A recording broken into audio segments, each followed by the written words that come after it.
Okay. Make sure these are off. There you go.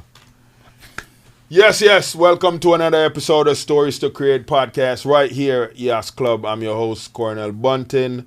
Today we have a special guest on the show, a man with a few different talents that have just really been grabbing the attention of audience here in Southwest Florida and different parts of America and possibly the world. We'll dive into his story here in a quick bit so you guys can get a part of that tale.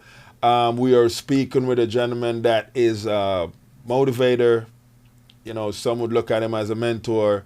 He's new to the pastoring. He's also a singer on the stage in a group and also do his thing single as well. So we're excited to help me welcome Mr. Brent Taylor. Sir, thank you so much for having me. This is good, This man. is awesome. I Yeah, appreciate man. it. Yeah, man. This is beautiful, man. So you're in the space.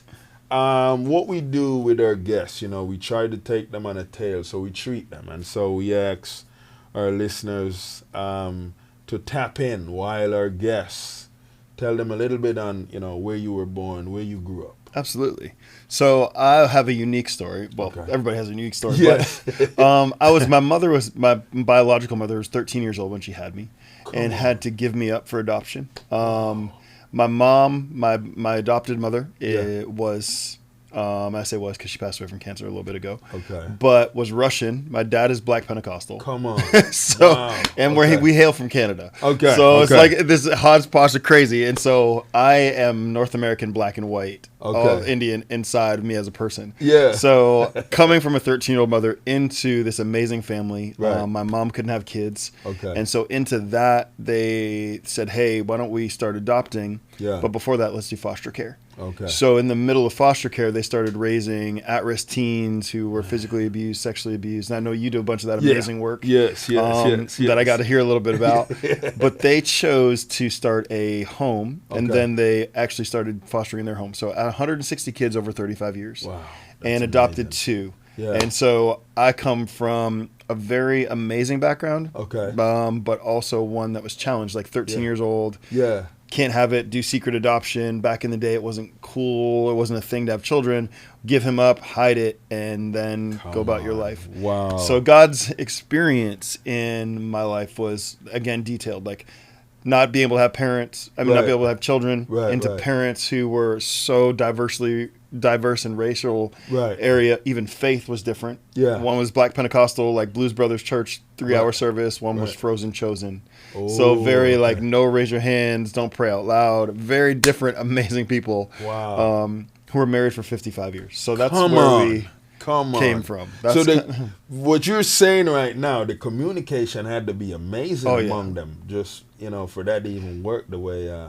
So back in the day, again, like you have these parents that mom stays home. Yeah. And raises 12 kids at a time, and then you get new kids, you're at 15 plus your own, and dad's working and doing all the things that happen. And so communication wasn't how we have it today, like no texting, like pick up the phone, I got a quarter, you have a quarter dialed in. Like, so you have to have levels of trust, levels of honesty, levels of communication in prayer. Like a lot of knowing my parents were just about prayer and like understanding, coming from different backgrounds, racially, culturally, all of those things to say, hey, we're young people raising other young people. Right. How do we love them, and how do we hear God, and how do we hear each other?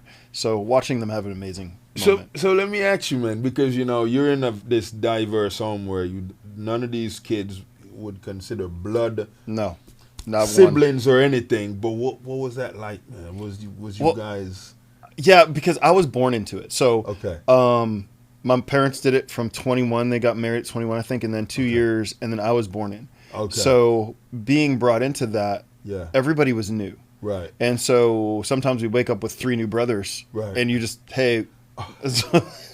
So my parents taught me about understanding, which has gotten me in trouble sometimes because we're just automatic like, hey, you have a brother. Yeah. And the moment I call you family is the moment you're family. Right. And so the people, knowing the kids, they didn't know that. Okay. Because they get ripped out of their home. Right. They get taken away. You have a garbage bag and a teddy bear, much today. And so now you're in a place where people are like, I can't beep and believe you took me from my parents. And we didn't do it. We were the home, right? Yeah. And so we had to learn how to adjust to those situations. And so my parents always taught us, like, I never realized I was adopted. I didn't realize I wasn't adopted, sorry. Right. I was always a person. So I was always in flux. Mm-hmm. And so the love that my parents gave to me, my sister, who's 4 years younger, but the boys, like they would go from I hate you, I hate you, I hate you. Yeah. And in a week go, this is my mom and dad. Yeah. This is how we love. And so the embracing of people came past the culture, past the color, past the issues that you had, past the recording or the sheet or binder that you had.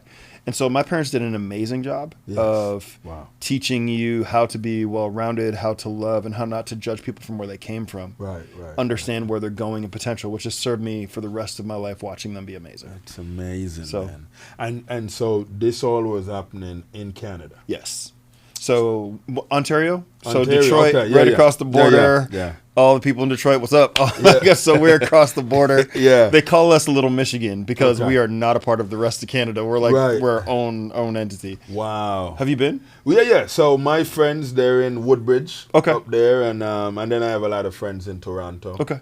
You know, I did some acting up there, but they couldn't release them because they wouldn't allow me to join the union there because I wasn't a citizen. In fact, Canada's crazy. Canada's a lot of fun. They're very like come but don't come. Yeah. So I used to live in Mississauga area, Brampton, Mississauga, all the places. So home, man. So, a lot of Jamaican friends up there. Yeah, a lot of Jamaican, and then I realized you guys get cold up there too, man. This is thank God for Florida. Thank you so much.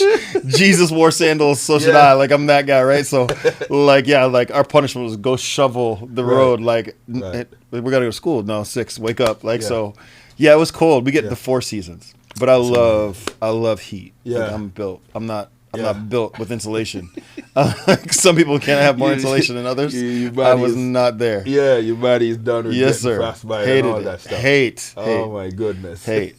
I was like, Lord. So school was one of those, would you call it a challenge?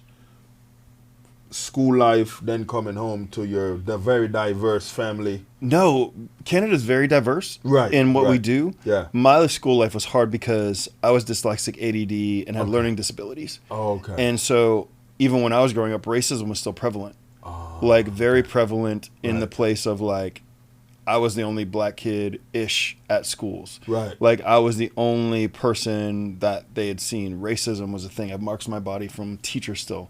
Like, and being not punished, but like centered out. Yeah. And so with learning disabilities, the stupid. Right. But I wasn't. I have God's blessed me. Yeah. Where I teach and I grow other students, other people. Right. We go into like C-suite leadership development. Yeah. But nowadays there wasn't dyslexia was you go to remedial school and you go to this place and you don't know how to read well. Right. So you're illiterate as opposed to cognitively seeing things differently, and I can read upside down and backwards. Amazing. And so in my schools, it was more difficult to go and deal with teachers, because they weren't as accepting as the family I came from. Like, so we had learning disabilities, physically abused, sexually abused, mentally abused, kids that were not on learning level, some kids that were brilliant. Yeah. So we were just taught they're people. Right. At school, you're put into a log of A students, B students, C students, D students, and remedial. Right. And so it was harder for me, but my saving grace was sports. Okay. Like my saving grace was that.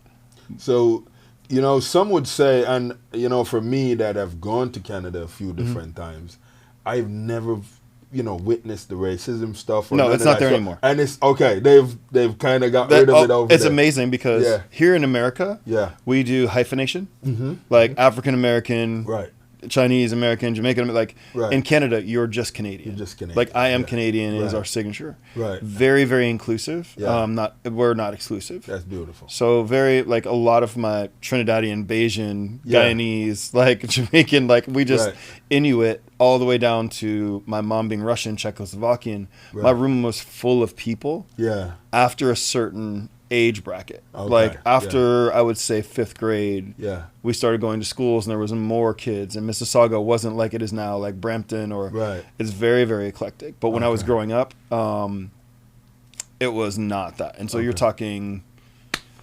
35 years ago. Okay. So a little bit longer than that. Yeah. So I mean it was a different season. So they've and now they've come into, again, everything is, when my friends go there, like, dude, it's so, like, they have Carnival downtown in Toronto. They have everything. We celebrate every culture and every distinguishing act, even education. But education is very separate because you go to college or you go to university. It's education is the primo, like, of everything. Like, it's a different level. It's like going to, it's British colony. So it's, but it's amazing. Honestly, it's really nice. I prefer being in America.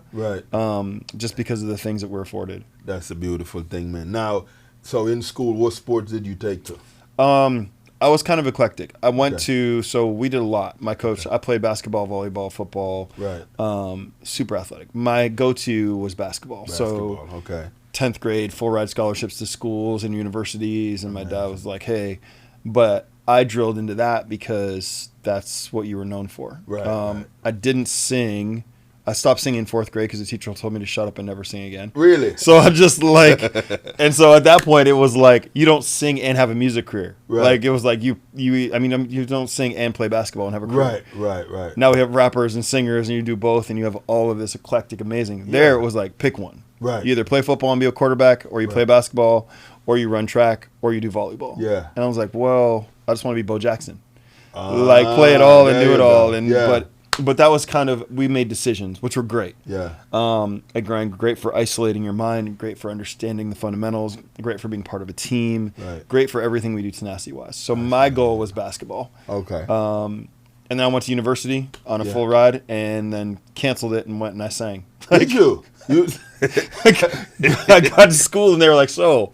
I was like, yeah, I'm going to sing. And they were like, my friends were like, what happened? Are you gay? Like literally they asked me the question. They were like, because at that point, the only people who were singing were like people in the band. And it was like not an open, it was like, I was like, no, man, I'm going to sing. And they're like, no, like you're going to play a flute? Like they couldn't, basketball versus playing in a band or singing. And I was like, no, God told me to go sing. And they gave me a full ride scholarship for vocals, so I didn't have to pay easy way. So it was fun. It was still crazy. Worked out. It was amazing. It was like my coach. Everybody sat me down there like, so what's wrong with you? I was like, I'm not scared. Like, I just feel like this is where God wants me to go. So it was amazing. Let me ask you, because in that time I know Prince and Michael Jackson was huge in that time. Who would you say people would take to more? I mean, Michael. Because Prince was very like, I'm going to do it my way and I don't care. Michael was like the people person. He's pleasing the people. Like when you walk out and people, like, recorded? He walked out and people died when they saw him. That's wild. Like, that's wild. You go to China and stand out and people wave and 1 million people flood what you do. And Prince is an amazing musician, right? He does all that, but like there's Michael Jackson. That's just the king is different than the prince. Like, you know what I mean? Like you're the king of pop versus the prince. I would have named myself Prince. You're always coming second. Like it doesn't matter. I love Prince, but he's like two. You get bro, you should have said you call your name the king. Like, yo, bro, like Elvis is the king. Like, you know what I mean? You named yourself number 2. You never graduated. You never. Like, you never graduated. And I love Prince. Like, I think he's dopest musician. Amazing attitude. Like, awesome. Like, what he did for music and what he's done, what happens, where we are, right? Like, there's no taking away from that. But again, like Michael Jackson from a child turned the world over. Like all the fight. Joe Jackson, I don't know if I would have survived that, but that was serious. but you know what I mean? Like king of pop, like he just did so much for the world. He did. I don't know him, never knew him. But I think with fame comes the push of we want to pull you down because we're just people. And even in our worlds, like where we're from, where you're from, there's people that don't want to see you succeed. Even though you're succeeding. And I think that was, I'm like, they're two different artists, but like if you're just talking about impact alone, people singing how many of Michael's songs. Oh yeah, it's huge. You know, and it's crazy like the way you're saying that, a lot of that. And I've always thought that maybe one day I need to do a research on crabs that are all in the barrel. And yes, sir. Because I've always trying to figure out why is the crab that's trying to get out, another crab would pull it back down. Well, because I think they're trying to get out. Right.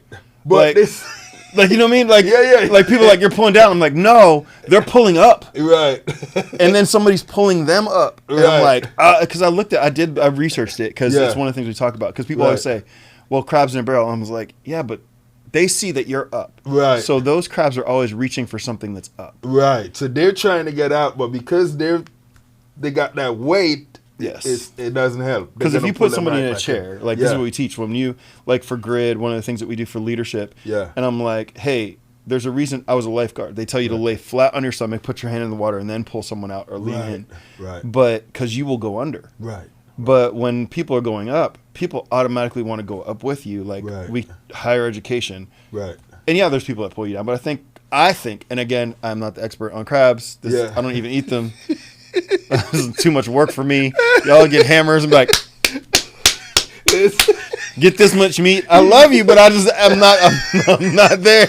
I'm not there. I appreciate you. Yeah. But I feel like they're trying to get out too. Right. They're just not patient. Yeah. I like the way you put that, because, you know, I don't think I've ever put enough time into looking at the functionality of what that is. But I've seen it and I'm like, you know what? I'm not even going. I mean, like, I think if you're at the bottom of a hole and the only thing you can see is up, you don't care about what's underneath you. This is true. Like, this is very true. Even when you're drowning, like, you don't care. People, like, when they're drowning and going under, they're not trying to pull you under. Right. They're trying to get on top of you to go above you. And so I feel like the world has fought the wrong battle and named things, especially in my life, like, it's just been a lot of pain and a lot of great things, like the things we get to do and places we get to fly and places we get to impact. Right. But when you're going, those people are just trying to, hey, man, we call it opportunism. Right. And we would see that, I think, in a barrel as a crab going, hey, what do you have? What do you have? What do you have? I need to get out of my hole. Like, I don't even rent this month. How do I get out of this hole? I don't have rent. Can I borrow $2? You don't ask people. Yeah. Nobody's trying to step on the heads. But what I've heard, like, and I'll be dumb. Yeah. But I'm like, nobody's ever said, well, crabs just step on other crabs to get to the top. Right. I was like, but the better thing is, like, they are stepping on somebody to get to the top. Right. And I'm like, you only see the person that's going up and say they're pulling down. I think they're trying to pull up. Yeah. I'm like, yo, pull up. Where we at? You can pull up. I love that. Now, so you kind of ended college with the singing part of it. Yes. But when you got out of college, what was the first job that you dive into? I got kicked out. Like, did you? I did. I got kicked out of school. Not badly. I went to a Christian school, and God was like, we started a church. We started doing nights of worship, and we had like 700 people show up. And I was a Pentecostal kid at a Baptist school, doing things that were not okay to do. Like I was singing about stuff they weren't. Like, it was religion back in the day. Wow. So they were like, hey, Brent, we appreciate you. You just don't belong here. Yeah. You just don't belong. Brent is confusing the people. Yeah, like it was and it wasn't like super Pentecostals and maybe running around speaking tongues falling out. It was just like, at that point, I was arguing with my professors about like truth and knowledge. Right. And I play by ear, so if they put something in front of me, I would just play it. If I heard you play it, I could play it back to you. That's beautiful. And so they call it, like, you could be a savant or you can be a prodigy child. And so they didn't know how to handle a black kid who was like, I can play it if you play it. Yeah. And I can sing because my mom comes from judicial background, so opera, all that. My dad comes from like Aretha and so I am not the normal. Right. Like I come from a very Russian, like my uncles are in the Metropolitan Judicial Opera as judges. They are ARCT. Everybody's taken lessons. So except for me, I'm the only kid out of, I think it's like 100 grandkids. Yeah. And I'm the only professional musician. Everybody else took lessons. Wow. It's crazy. Yeah. So walking into that, I came out of school. My dad was like, boy, you're going to get a job. Yeah. Yeah. You're not sitting around the house. Right. Like, They realized I got removed because they told me I had chapel skips or something, and I couldn't write my finals. It wasn't an actual like kick out. I was like, hey, you skipped too many classes. Right. We're gonna take it away. We can't do anything else. Wow. Some teachers came to me and said, hey, you're just not built for this place. Yeah. Because I would learn with them, talk with them, sit down with them. They're like, you'd have a different calling. Yeah. So I came home. My dad took me to a place like where we are now, where you go to the job resource place. Right. He's like, find a job. I'm going to drop you off here every morning. Yeah. I searched music pastors on a computer, called the people in Texas. The next weekend I was in Texas, and I stayed there for 2 years. Wow. Like, I was just a doer. I was like, my dad's like, where are you? I'm like, yeah, you got to drive me. I'm flying to Texas. He's like, I told you to get a job. I was like, I did. Yeah. Like 65 grand, a house and a car. He's like, oh, yeah. No, you got to start lower. Yeah. I was like, ain't anybody starting lower. I'm not built for this low nonsense. Like, I was like, somebody small is not my small. So. You was going big right off the rip. Because I was a kid that was a mindset with business. Right. So my dad was like, hey, can you mow the lawn? I'll give you $10. But you got to stop watching television right now. Okay. And I was like, all right, bet. And my dad would hear the lawnmower outside. Yeah. And the TV's still going on. My dad would come in and be like, what in the world? I was like, well, I've told him I'd give him $5. Come on. Come on. There you go. I watched my TV show. But he's like, well, what happens? I was like, well, I'll go to cleanup. Yeah. But I'm going to pay for the labor while I watch my television show. Yeah. And I was just like, so my dad was just, businessman like, at bro, his finest. this makes sense. It just doesn't make sense for you. Like, you are definitely adopted. We love you, but there's something else. Yeah. It was amazing to be able to go. So my first job big time job was like, hey, go manage people, go to Texas. Yeah. I'd already dealt with diversity. So going to like Texas was Plano, Mesquite. Okay. It was very like, again, we're talking 1990s. Okay. So it was my first job. Wow. Like a lot of crazy, a lot of like learning, a lot of green. I was a child. But my parents dropped me off. And before I sang, I was hired. The guy was like, we just love you. Yeah.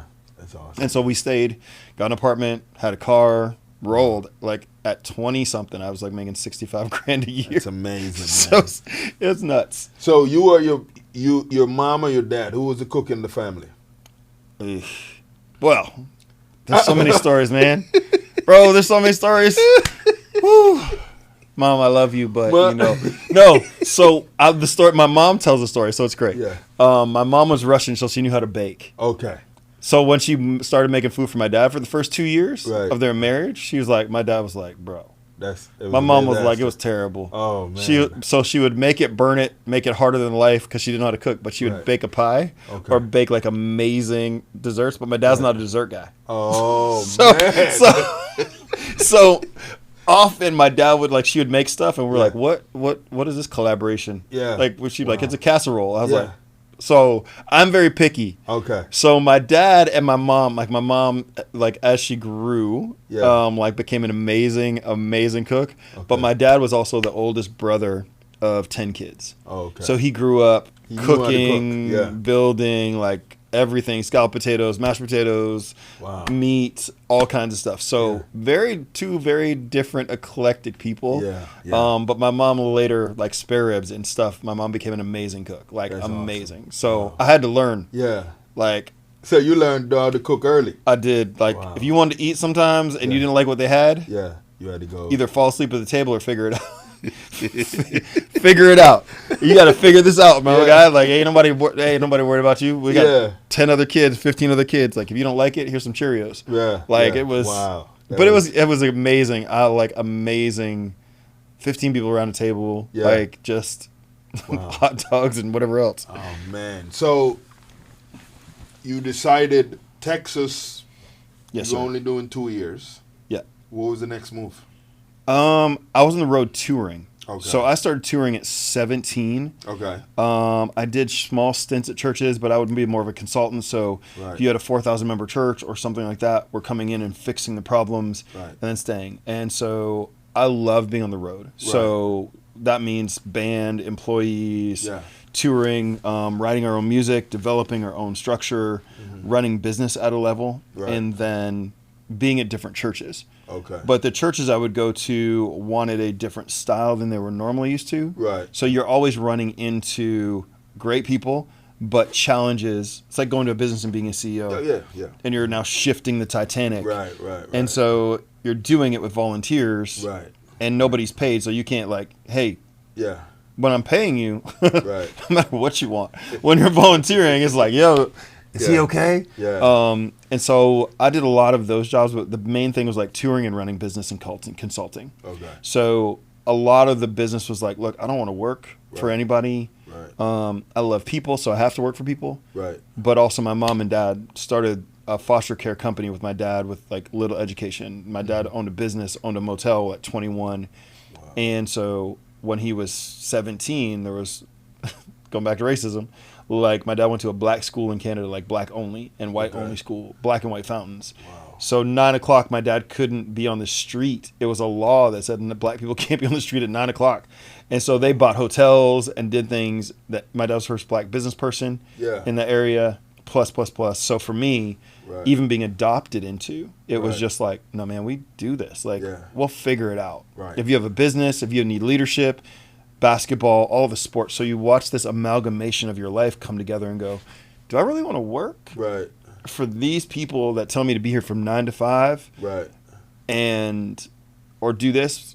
I don't really understand that. Right. So my dad was also like, hey, get a job. Yeah. And I was like, how much do I make? Yeah. He's like, $7.25 an hour. Ooh.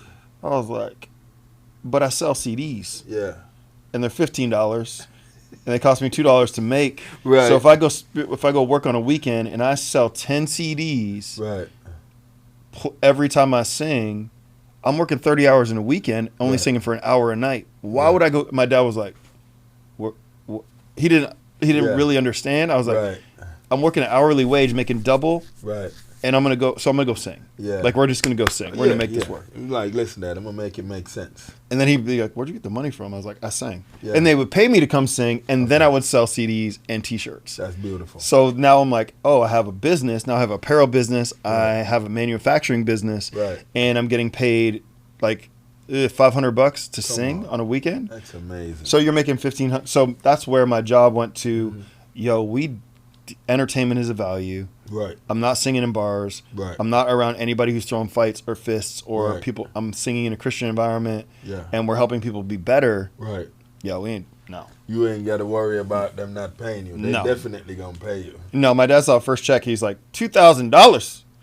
He's like, for a weekend. Yeah. And my dad was not making that much money, I don't think, at that time. Yeah. Just because of other things. Right. But he's like, all right, let's like keep do what you do.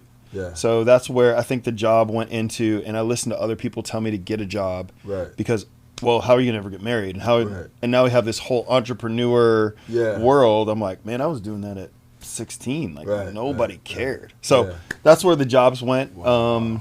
So I've worked for myself since I was 17. Yeah. And took on other things. Yeah.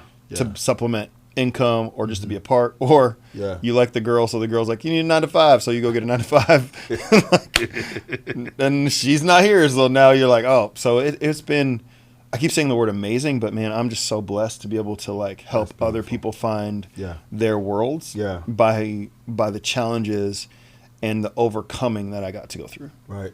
Now with all the, like in that time doing the touring and stuff, at what point did you discover Florida? I hated being in this place, like when I first got here. Okay. So I was in Charlotte, where our church is about 7,000 people, 5 campuses. Yeah. And the woman at the time that I was dating was like, hey, I want to go do this. And I was like, well, move here. Right. Bring your family. Florida. Yeah. I was like, so her mom, her dad, everybody. Yeah. No, sorry, North Carolina. And she's like, no, I want to go to Bonita Springs. Oh, okay. I was like, what is Bonita Springs? Yeah. So I flew back and forth for 6 months. Okay. And we planted a church. We helped people grow. I started a business and consulting. And then I flew back and forth every week just to help plant a church. We went from 0 to 300 in like 3 months. Come on. And then they moved me here. Yeah. And then they were like, hey, by the way, season's over.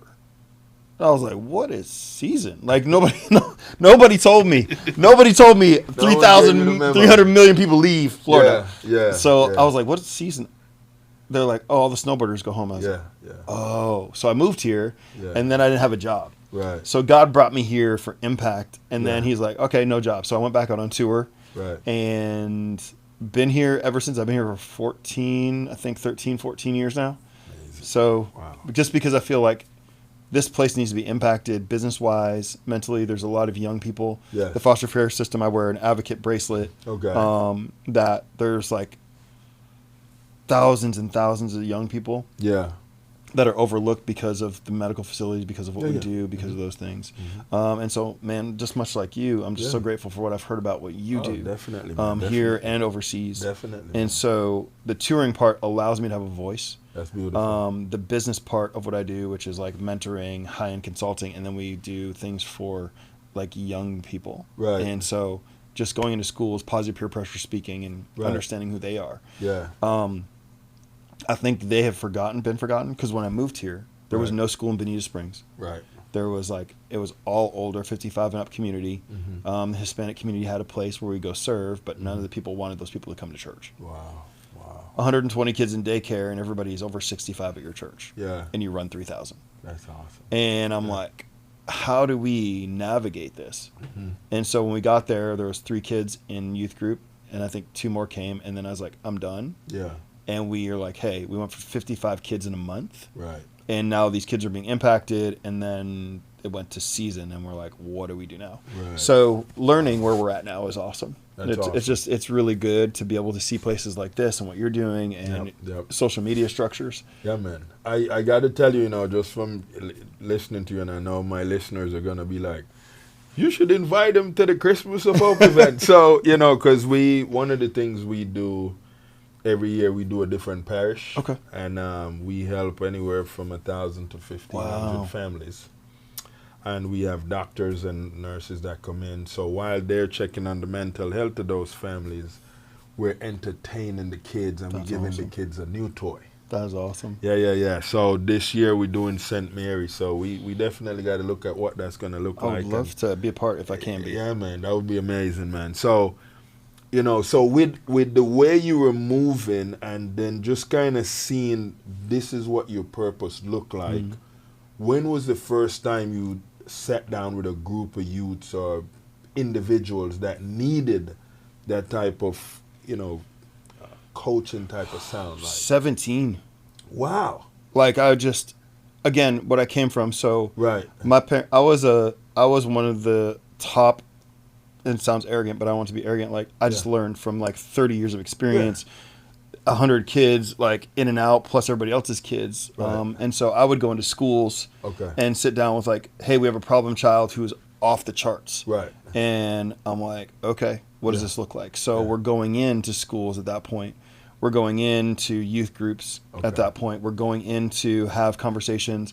My home was the training, the breeding ground for helping problematic situations. People aren't fighting in it's a world. It's a world that's different. Right. Yet in our home, we've never had, watching my parents, nobody ever stole from my parents. Right. Nobody ever tried to kill anybody. No, we're talking about kids that moved into our house who we're coming from everywhere. Arson their parents' house. Yeah. Threatened to kill their parents, and then they're at our house, and my mom's like, y'all go to bed, we love you. I'm like, you know what this kid did? Yeah. They're like, nobody care? Really, because you're not the focal point. So going back to your question, I was always put in places to have a voice. Right. And also being adopted, I was also talking to kids from a point of adoption, and even adult adoption at this point, where it's hey, how do we understand collective development? How do we understand social development? How do we understand you and your problems? Right. And so sometimes they'll do peer-to-peer pressure where you send a young person in, 21 Jump Street, basically, where they send this person in and they amalgamate, and now all of a sudden they lead out. Right. Being a star basketball player, being a volleyball player, being the things that I was, also gave license. Right. And then sitting in places where I started doing it as a job was I became a music pastor at 21, so I'm leading. Yeah. And now I'm talking, and now I'm going into business. And my dad was part of Primerica, which was A.L. Williams. Right. And so I had a lot of other things and business leaders. A gentleman named Miles Monroe mentored me for 2 years when I lived in Bahamas. Amazing. And so God was setting up, and I think he sets up kings and princes. Yeah. And not that anybody's a level, but you're called to pour in. Yeah. And so much like yourself, kings are not like, hey, I put on a crown. It's you rule territory. Oh, yeah. And you understand it's not about just the money that comes with it, Right. but also about the territory that you're supposed to rule. Yeah. And so when I started ruling territory, it wasn't because somebody handed it to me, it's because there was a void. Yeah. And the void was like, oh, I have to do this. Like, I'm built for this. Yes, amazing. And the confidence doesn't come through people, because other people are like, you're trying to take over. I'm like, I don't want it. You take over. Yeah. Like, you. Yeah. Hey, bro, everybody's drowning. Oh, yeah. Somebody save somebody. Somebody got to save. Yeah. You know, with the paradigm shift we're in right now, and I think a lot of people are still a little confused on what a lot of that look like. And they're like, well, we thought peer pressure would have gone away. No. Why you think peer pressure is still around to this day? Because God still wants to make diamonds. Oh, I like that answer. Because I don't understand why people think that, because everything compacts. You don't have a mountain if you don't have compact. This is true. And you don't have people, gathering, and people want to attach. Right. So peer pressure they're only usually talking about negative peer pressure. Right. But I'm like, negativity comes from environment. Yes. And cultivation. Mm-hmm. And so we come from a place called Leamington, Ontario, which is all agriculture. Right. So we weed and we do all these things, but pressure builds everything. Yes. And so peer pressure is always, it has to be there. It has to, yes. Yes. The problem is that our negative sense, even me, depression is real. Mm-hmm. Being overwhelmed is real. Right. Wanting what somebody else has is real. Right. And as we talked about before we did this, being a crab in a barrel is real. So I'm going to jump back to that for a second. I think it's people are trying to get out. Yeah. And there are negative people, but there's more people today when I look at our client roster and I look at what we want to do, and we have this new thing called GRID, which is grow, resource, impact, and deploy, where we help you grow, where we resource you and we impact you and we deploy you. Amazing. But the pressure comes from people because they don't know how to respond. Right. They think, again, Christian TMZ, TMZ, anger, bother, upset. You're always pressured. Right. But what we haven't taught people to do is pressurize. Right. And I'm like, when I'm in a plane, every time you fly, every time I fly, they're like, hey, there's a ding, there's a sound, the cabin is pressurizing. Right. They help them, because if it goes to a certain level, we are not giving those people the ability to not be crushed like Coke cans. Right. And diamonds, when I go back to that, diamonds are pressured. Yes. And they produce diamonds. Mm-hmm. And we produce Coke cans. Yeah. We want to drink everything that's inside of a person because it's good for us, and then leave them empty. Yeah. And I'm like, no. I want to pour into you, and then I want to seal you, and then I want to send you. Yeah. Seal you, send you. So for us, we see it. We see all these people Brent, why do you have this? And why do you have this? And why do you do this? And how much money you have? And I wish I had your money. I'm like, you don't even know if I'm broke or not. I don't tell you. I may shop at Amazon, and I may shop at, what's that place? Shein. But I pressurize different. Right. So when I was homeless, living in my car, nobody knew. Right. They're like, oh man, you're on top of the world. I'm like, I am. Yeah. I'm broke. I'm living in a 2000 whatever Honda Passport. Right. That sounds like it's a Harley. Yeah. But when I show up, I knew where I was going. Yeah. And so the pressure was still there. Right. I was just taught, hey, you have to live past the pressure. And so I think positive peer pressure and negative peer pressure, we only focus on the negative pressure. Right. And I think that's always going to be there because people are negative, because people are hurt, because people have depressed, because people have been abused because of those things. Right. But my job, and I know you're probably doing a better job than me. You are, man. Because I deal with a lot of people, and you do too. But it's that process that is, I think, you leaning into these kids. And I do, but you're you just told me 1,400 kids. I'm like, that's the future. Yeah. When we can isolate those people. Right. And you didn't ask me this, but I think people need to give. Yes.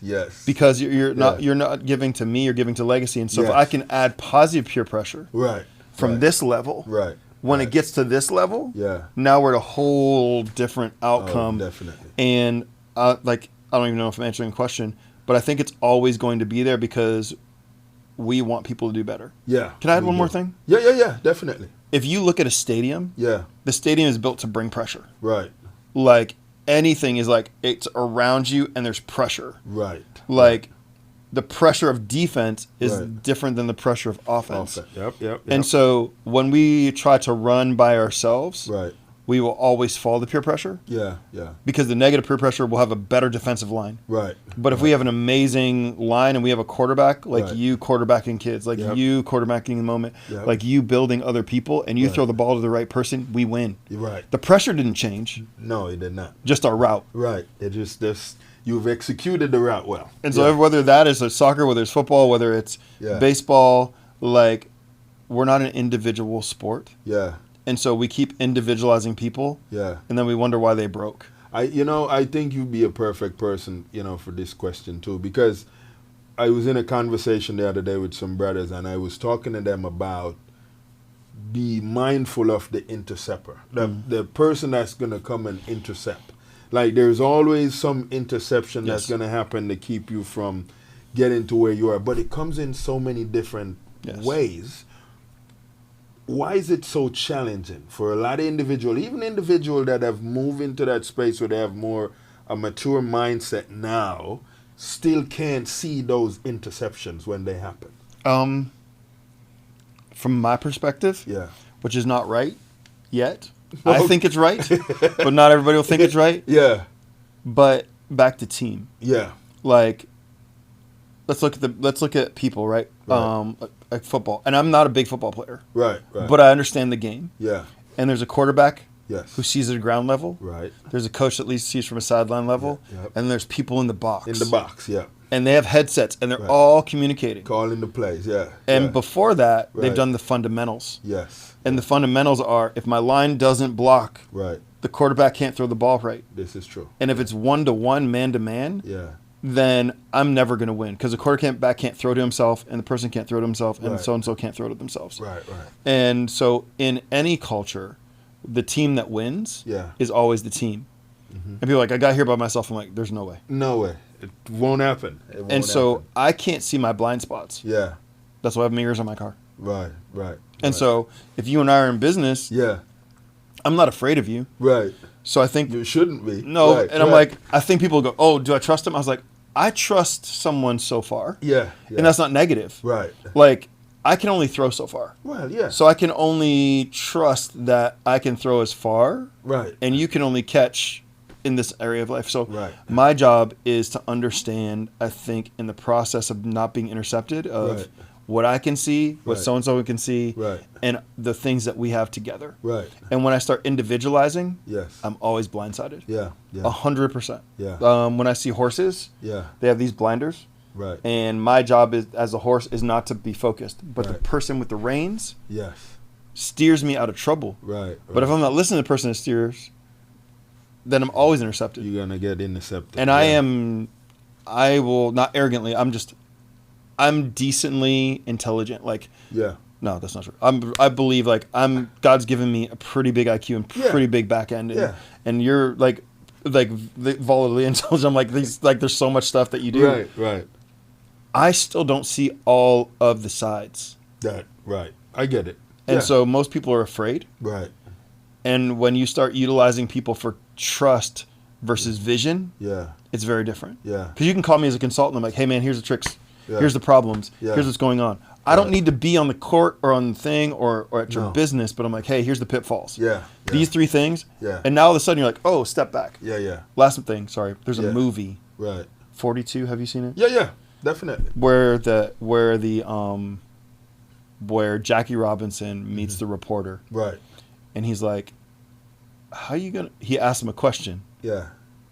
And then 10 seconds later, in the question he says, hey, here's a question. Well, how are you going to know what these reporters say? My job is to feed you the ball before. Then he walks 2 feet and the reporter asks him the same questions. He looks over his shoulder and he's like, I'm going to duck. Like he was already prepared for the question. Right. And most people think business or life or friendship or anything happens. And some people don't have the luxury of family. Right. But you are built to have friends. And so when you start dodging and removing yourself from interception. You've got to know the fundamentals and make sure that you have people around you that will tell you the play. Yeah. I love that.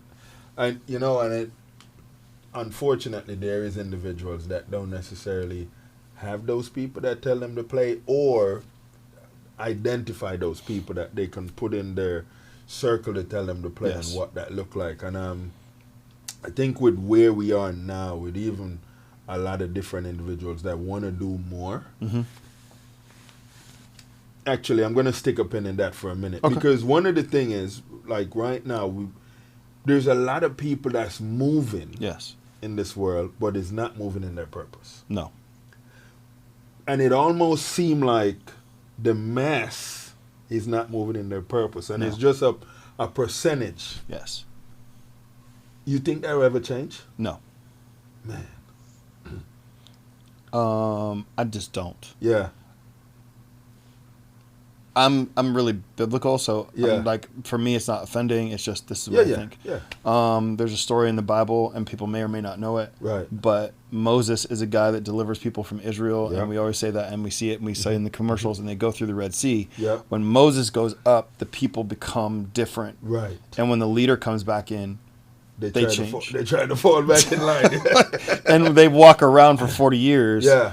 And I was thinking about this the other day because I'm like, okay, business, mass people. Yeah. We're mass people. Right. So everybody loves college sports. Right. And you wear a jersey with somebody else's name on it. Right.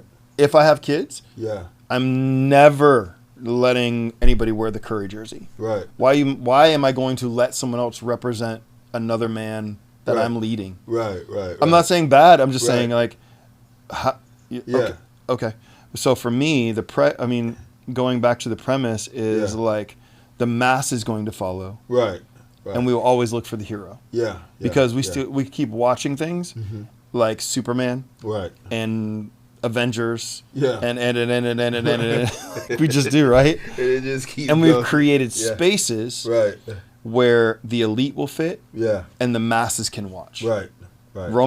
Roman Empire did the same thing. Yeah, they did. Yeah. Like so it cascades. Right. And so for me, my job is to create the strongest leaders. Right. And the strongest business people. Right. One of our sayings at like church and what I do when I'm pastoring, which is very different. People like you pastor like I do, but it's like our leadership structure is we build generals, not soldiers. Beautiful. Because soldiers will go die for stupid reasons. Oh yeah. Not. And I'm not saying anything against anybody. My friends are soldiers. Right. But my friends are like, bro, that's the stupidest reason the government gave us to go die.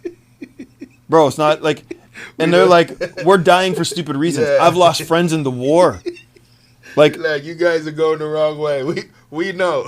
Yeah, bro. Like they're like my friend the other day was like, yo, this is not the Alamo. Yeah. And like they were just like.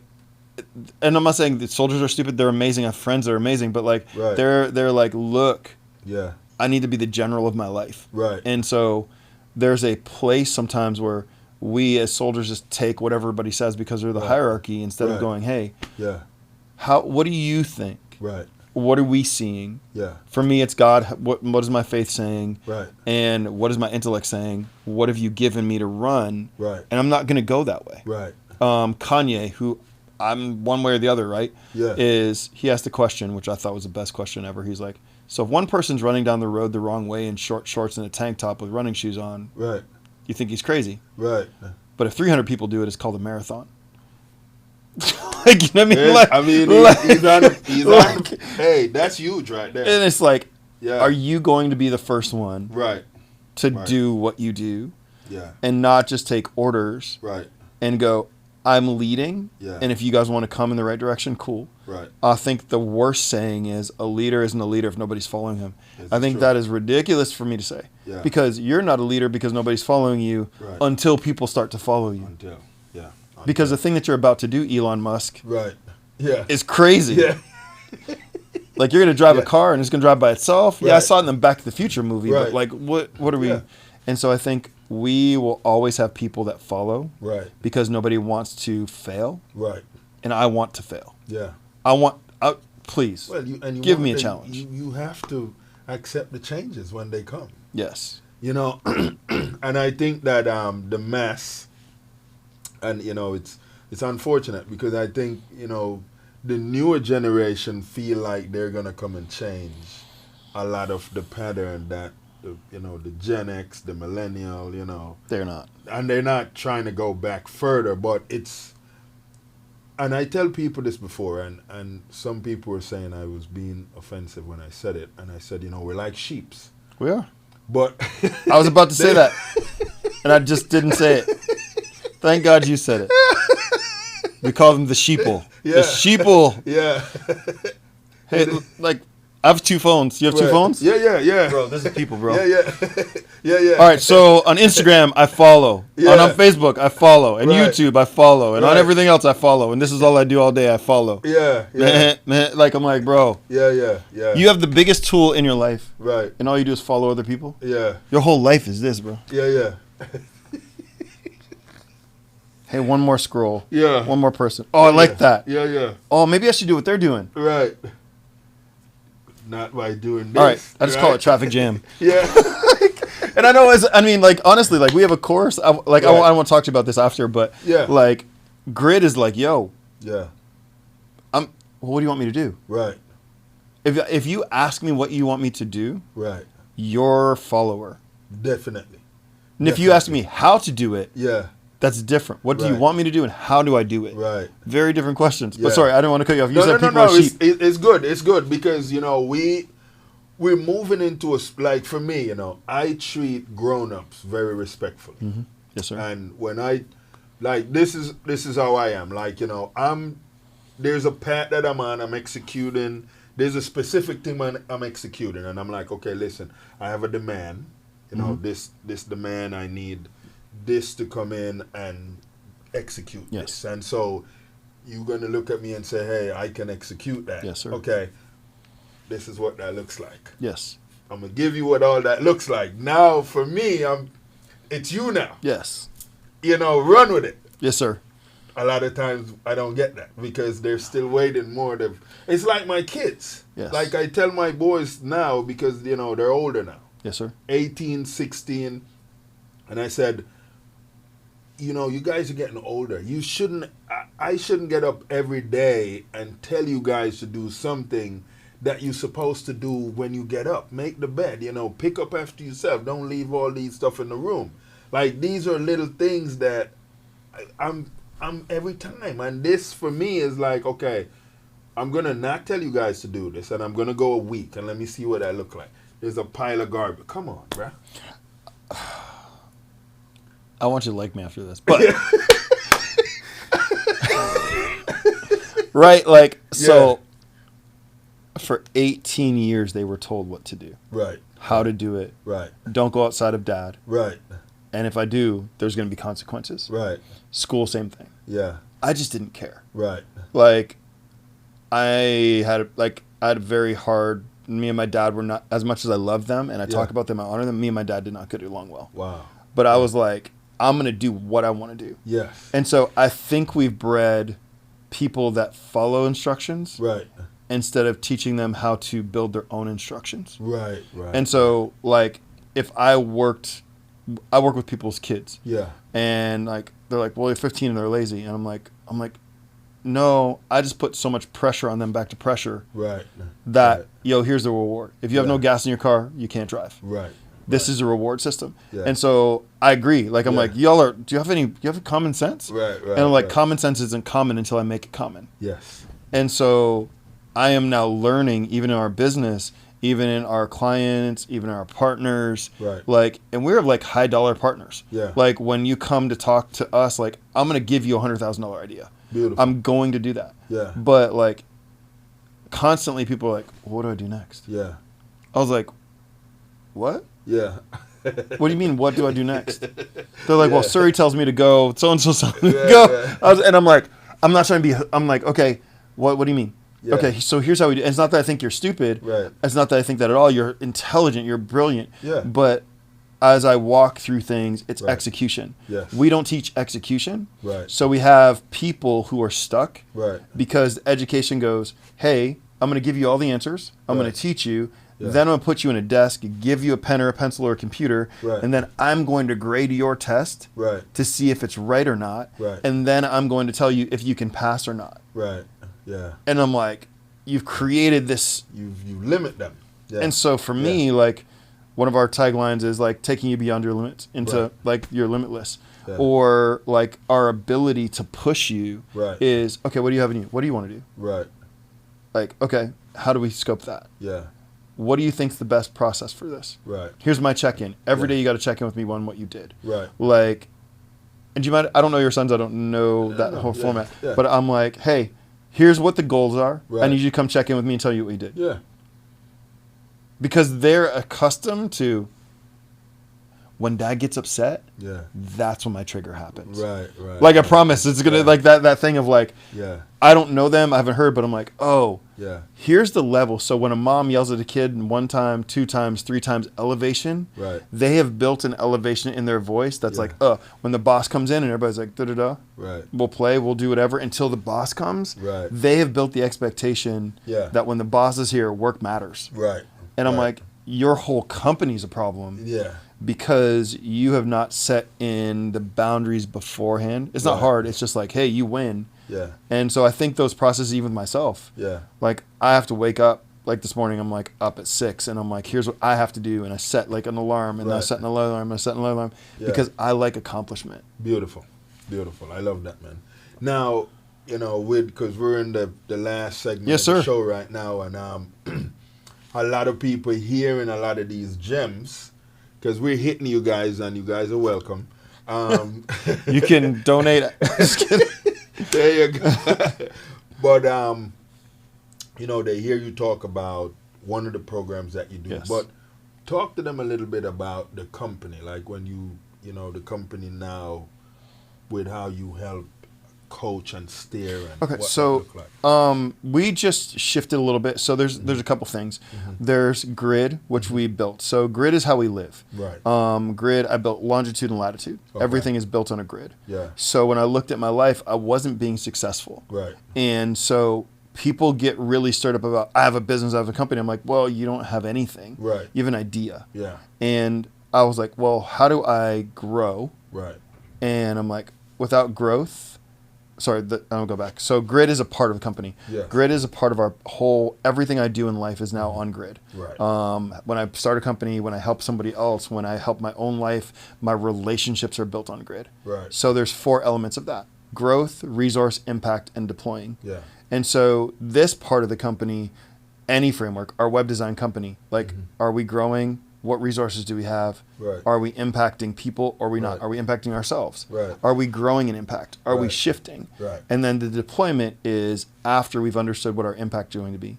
So in growing, you can have growth and impact and no resources. So, hey, I have a big, great idea and I'm growing because I went to all these conferences and I have all of this impact because I know people, but I have no resources to give them. I have no money.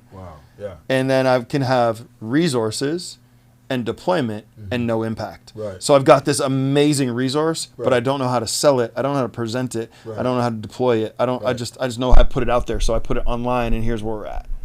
Right. And then I think I'm breaking things, but, so that part helps businesses, areas. And so we have a couple places where we just did a foundational course, like it's 10 courses to talk. And people are like, well, how do I learn it? I'm like, Mr. Miyagi, Karate Kid. Learning about yourself in foundational business will change the rest of it. And so from when we go into grid, we have foundations like, here's who you are, here's how we function, here's how we grow, here's how we lean in. Some of my clients are multi-million-dollar companies. They just don't know how to present it. So like, I'm like, oh, this cup is amazing and this is what we're doing. And so grid's like, okay, what do you have? I have a cup. How many of these do you want to sell? I want to sell 1,000. Okay, what's the price point? What do you want to do? Where's it at? What's your resource? Well, we have cups. What do cups hold? Great. Now, who's it going to impact? Well, this is a mug, so it's going to impact people that want to do hot and cold and. Great. And so I have to figure that out. And then from there, my impact goes to deployment. How do we deploy that in your life? Okay, I have a family. How are my family growing? How are my kids growing? What are our resources? I've got computers, I've got cell phones, I've got a house, I've got a garage. I can convert my garage into a business. And now I'm going to teach my kids XYZ. I can pay them $13,000 a year. That's going to go in an escrow account. By the time you're 18, we're going to give you $100,000, but you can't spend it. We've got to invest it. So now you have resource. Now what are you going to do to impact that? From 16 to 18, you have 2 years to figure out the next business that you want to do as a family.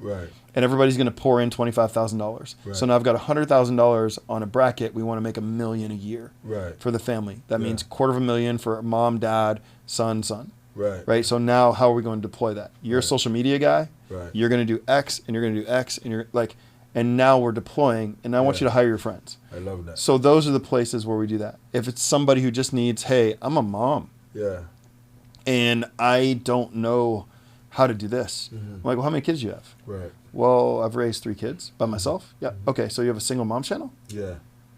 So you have growth because you raise kids. Right. You have resource because you have intelligence. Yeah. Yeah. And now we need to package it so you can impact. Wow. And now we need to deploy it and not go Etsy. Like if you want to go do Etsy, go do Etsy. Right. But you have a specific niche. Yes. Yes. Like part 2, and that'll be done. Wow. This is what grid does. Yeah. But then it goes like this, and it goes all the way apart. And so you're like, okay, I'm growing. Where am I in the measure? And then I'm like, okay, my resources, where do they fall in? Right. And like a child, when you put them up to the wall, you can now measure your success and your growth and go dips. Wow. And that's why analytics are so important even in your life. Yeah. Did I grow? Did I read a book? Did I do this? Did I audio book? Yeah. And so as we're growing, even in the schools, it helps the schools, it helps the teachers. Right. We don't grade on a curve. Right. We grade on 100. Yeah. Like we don't shift it because you had a bad day. Right. This is a bad day and this is what a bad day looked like. Right. So how do we pull up? Yeah. And so that's the places where we go with that. Oh, I love that. So that's the grid method. And so what we do with grid is we do online courses, which they're great. Yeah. But I love being in this place that we call like the room. Right. And so the room is people sign up and I coach them. Okay. And they do group coaching on high level group coaching. Okay. So we answer questions. We call it hot seats. Yeah. Where you have, hey, how do I build my podcast? How many measures? How do we? And we kind of go through the areas that need help. Right. And then we have 1-to-1 calls where those are people that want to invest in their future. Right. In their business, in their ministry, in their church. Yeah. Restaurants are always hard because you're trying to get people 1-to-1. Right. But if you're doing 1-to-many, which is, hey, I have a group course and I want to sell 1,000 of those and I want to make $100,000 a year. So you have to have 1,000 people at $100 to make $100,000 a year. Right. Right. Yep. And so that's the numbers. It's probably about $80,000. Right. But if you write it off, all those tax structures come back to positive 80. You get there. I know you guys want more, but listen. Sorry. This is my passion because I feel like people have resources. Right. And they don't know how to make money. Right. Because they feel like savings accounts make money. Yeah. And they don't know that currency means like current. It has to move. Yeah. And if it doesn't move, it dies. Yes. And if it doesn't move or make X, then they don't really grow. And so that's the company that we're developing on the side. And so we have that and Roar, which is really our anointed reality. Okay. So we're acronym based. Okay. But it's really about taking people from where they are, knowing what their spectrum is and going, okay, let's make this not just dollar amount, but like health, wealth, and then like mental. Wow. Like we just have a mental camp where we take 10 people once a month. It's not expensive. Well, it's decent. But we take them and we go to Airbnb for 3 days. Wow. And if you are not built to lead, it's not for you. Wow. If you're not built to grow, if you're not built to put it on the table, ideas stay there. Everybody signs an NDA.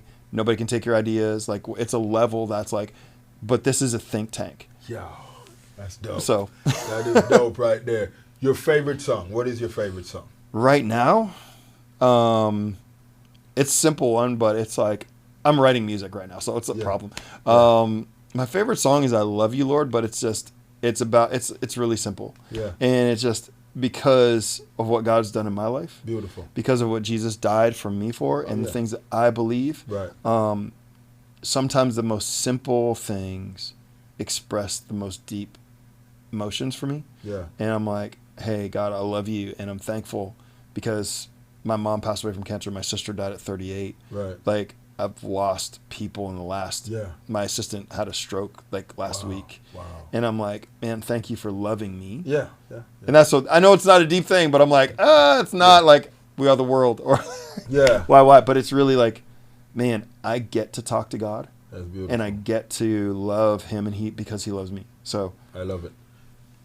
Chicken, fish, steak. Which one? Ooh.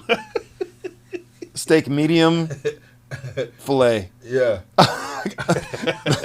I'm very particular. Yes. So like my particularities are like, yep, where? Longhorn all day long. That's it. Wow. I'm like, what about you? Beautiful. You know, man, right now they got me on the fish and chicken. Oh, what kind of fish? So salmon. Okay. But one is because I have a defibrillator. I died. Okay. I died in 2016, so I have a whole... Man, you got a better story than me. Can we switch chairs? I'll just interview you. What in the world? Yo, he came back to life? Yes, sir. This is wild, man. But, you know, we're really grateful that you came on the show today. Thank you for listeners that, and, you know, the watchers, where can they find you? If they want to connect with you, plug in, hire you, what does that look like? So Brent Taylor Live, we have 2 websites. One is Brent Taylor Live, so B as in boy, Brent Taylor Live.com. Okay. And then we just built a new one that's Brent Taylor Co. for like the leadership and the company side and growing and helping you grow. And so we are literally formulating that just a little bit more. Beautiful. So that's easier. Okay. We weren't going to do it because we've been literally like, if you know me and you call me, it was that kind of thing. Like, we're going to get involved. But like we've had this immense amount of people go, hey, are there courses? Right. How do I'll sit in a room. And so you can find us there at BrentTaylorLive.com, which is music and preaching and teaching. Right. And then the other side is like faith-based, practical growth ministry.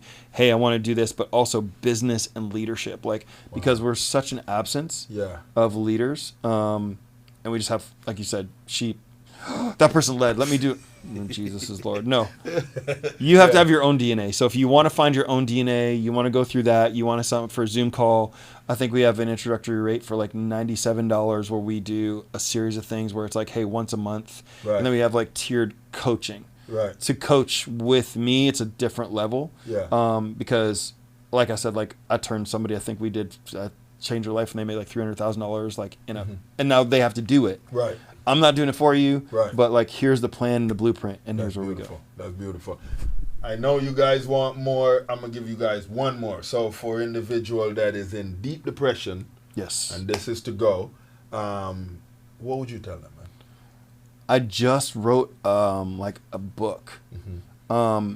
Depression is a symptom, yes, not the reality. And so when people start treating depression, it's they're not treating the reality. Right. The psychostructure of who you are as a person, the psychosis and who all those things, and you're feeling those things.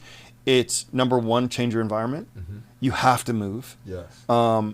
If you don't, you'll get a blood clot, which is depression, mental clot. Right. And so that then fills you, and then you become like you can't move. Right. You can't do anything. Yeah. So everything that you want to go towards, mm-hmm. you do the opposite. Yeah. So if you feel like listening to sad music, change the music. If you feel like talking, and then self-talk, you don't feel great, right. but you have to talk great. And then last thing, there's a couple things more, but literally, I will do this, and I'd love to talk to you about it, but I want to be able to, I'm going to put that out, and I'm going to put out something for free on my BrentTaylor.co site about depression. Right. But it's not it's the symptoms of what's going on. Mm-hmm. Counseling sometimes helps you, sometimes it doesn't. Mm-hmm. Sometimes those things, so let those things go. Yeah. Forgive yourself. Yes. And I went through depression, and realized depression is going to be there always. Yeah. You just don't have to accept it.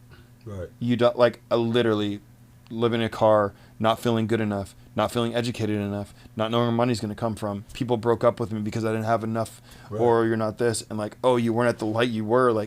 All of that hits you. Yeah. But don't let that affect you. Yeah. And so for me, last thing, for me, it's the Word of God. Yes. And I just read it today. I was like, God, what are we doing today? And he's like, hey, I got to open the Word. And even if you don't, I have friends that are atheists. Yeah. And I'm like, hey, open the Word of God and just go to Psalms. Yeah.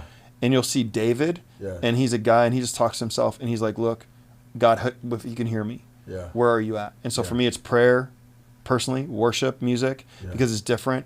And then just opening the Bible. And if you can't open it, go get this Bible app called YouVerse and just play it to yourself. Wow.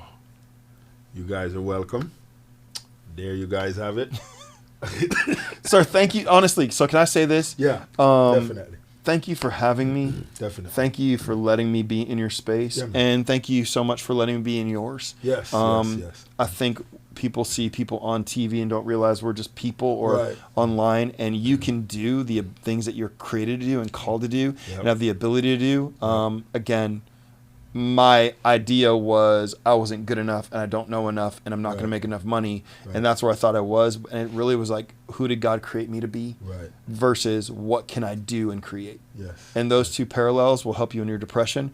God created me to be better. God created me to be more, but he also created me to be satisfied. Oh my goodness. And whether you're struggling, last thing, depression. Yeah. Get offline. Yes. Like, bro, like, stop scrolling, looking at other people's stuff. Like, don't look at bodies. Like, the scrolling. Yeah. They just found, like, that kids have more mental issues because they're watching. And they're seeing other people, and they're pushing other people, and they're just over and over and over and over. And I think it's like 100,000 views of other people's stuff. Right. So you're never going to be satisfied with what you have. So take a 3-day fast. Yeah. I love that. That's it. I love that. I'm done. There you guys have it. Oh my goodness. This is beautiful, man. Listen, until our next episode where we have another decorative guest right here, dropping gems for you guys right here in EOS Club. Thank you. Thank you, sir. I appreciate you. Yeah, man. I really do. Yeah, man. Thank you.